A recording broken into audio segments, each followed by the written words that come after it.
So, the first thing you do after installing the plugin is edit the config file. So to do that, we're going to go to the add-ons folder,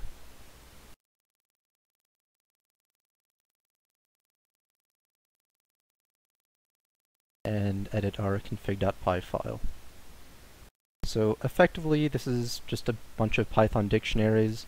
There's a default, and there's overrides that you can provide by profile or model, which are effectively a key for the profile or model name, and then a dictionary of the values to override. At the top is some basic stuff that you probably don't need to change, like the threshold for what counts as a mature or known or seen morpheme. After that, there's some specific things that you might want to tweak. For example, the names of fields, where MorphMan is going to fill in certain data. The most relevant ones that you might want to use are the k+n and focus morph. After that, you will almost certainly want to change the morph fields, which is the fields that MorphMan looks at when analyzing the morphemes. The default is just the expression field, but you can change this to any number. That's just a list.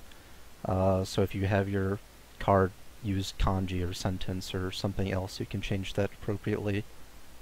And then there's the names of some tags that it uses for notifying whether a card is ready for comprehension, which basically means that all the morphemes inside it are mature, or if it's ready to be used as a vocab card, so there's only one unknown morpheme, or if it's just not ready for either of those. There's also a tag that you can add to cards called already known, which will make MorphMan treat it as if it was already mature, despite the fact that Anki doesn't have such maturity for it. There's also a blacklist.